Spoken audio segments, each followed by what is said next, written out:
Hi Virgo, welcome to Sweet Tea Astrology and Tarot. My name is Erica.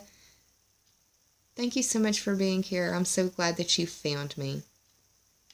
This is your June 2017 astrology video where I intend on talking about the planetary transits in the sky and how it could be playing out in your world. This video is intended for Virgo rising, Virgo sun, and some of you Virgo moons may apply as well. So yeah, I've also changed the format in how I shoot my videos. This is an astrology only video. I'll do tarot and an oracle card in the next series that I record, and then I'll also do the full moon oracle like I did last month. But we'll get to that in a little bit.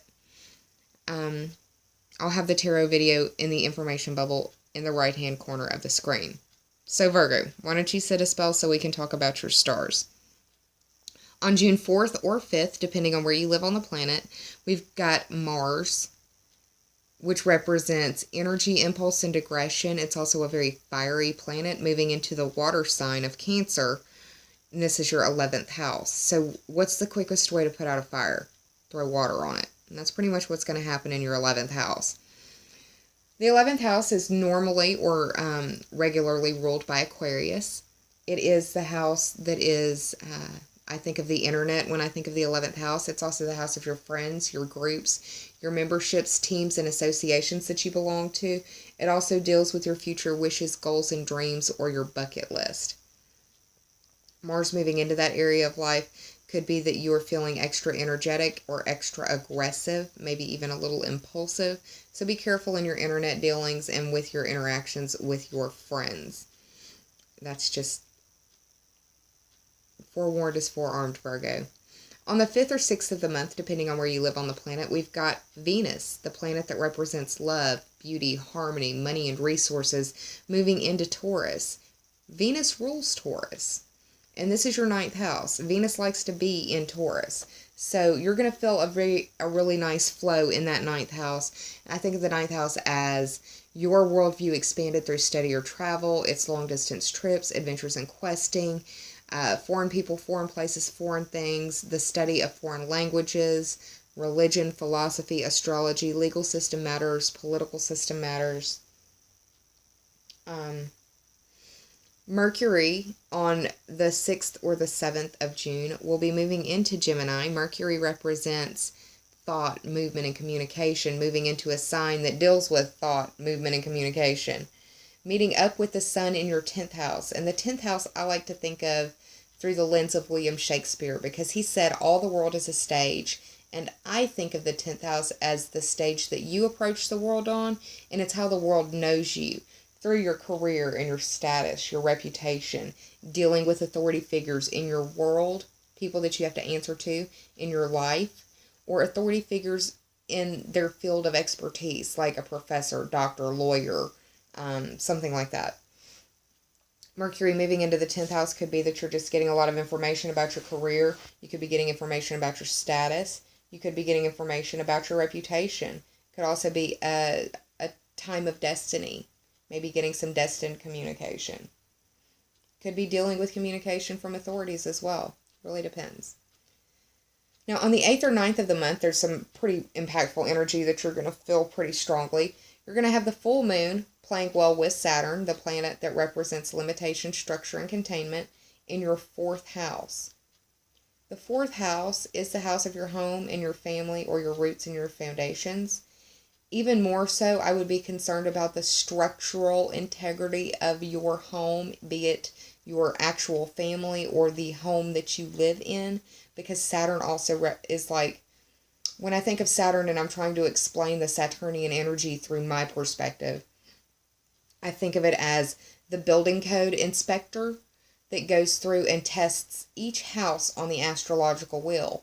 And if that house is not built to code, big finger quotes, then Saturn will knock it down for you to rebuild it so that it is strong enough to sustain your weight for the rest of your life. That's how I see Saturn now, after going through my Saturn transit and understanding that it sucks when you're going through it, but the lessons that you learn from it are things that you needed to learn, period, point blank. The secondary thing that's going on the 8th or 9th is Jupiter, the planet of increase, expansion, and excess, will be going direct in Libra in your second house. And this is nice because Jupiter going direct in the second house usually would mean good things going on in that second house. And the second house deals with your money, your possessions, your earning ability, your self-esteem. It deals with anything that you could point to, classify, identify, or introduce as mine to another individual would fall under that second house, in my opinion. So it could be that you're dealing with a raise in resources in some way that helps to, in one way or another, affect or impact the structural integrity of your home, solidifying it, making it stronger, hopefully more often than not. But that full moon is illumination in the 4th house. It could be illuminating where there are structural issues in the home that need to be addressed, and it could cost you a lot of money in that second house. You see how it could play out in different ways. Really just depends on what's going on in your personal chart. Now on the 20th or the 21st, we've got the Sun and Mercury moving into Cancer. This is your 11th house. And we've already got Mars there. So we've got the planet of energy, impulse, and aggression meeting up, or with the Sun coming in, with your ego, your self-determination, and your will. And now thought, movement, and communication all in that 11th house of the internet. Your bucket list, the future wishes, goals, and dreams that you have for yourself. Dealing with your friends, your groups, your teams, your memberships and associations that you belong to. A lot of focus in this part of your life for the secondary port, or for actually from the 20th on.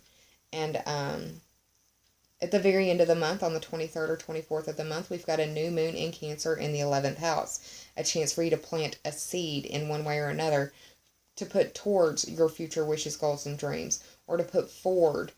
Some of you may be wanting to do like an internet business or start a YouTube channel, because that's internet type stuff. But it's a good time for you to plant a seed in that 11th house. So Virgo, that's what I see for you for the month of June. I hope that it brings you a lot of wonderful things. I'm sending you a lot of love. Please take care of yourself, and I'll see you soon for the tarot portion of this video. So I've got a few more of these videos I've got to shoot first before I can do the tarot portion. I'm going to let y'all go. I'll see you soon. Take care. Namaste and bye, y'all. I love you, Virgo.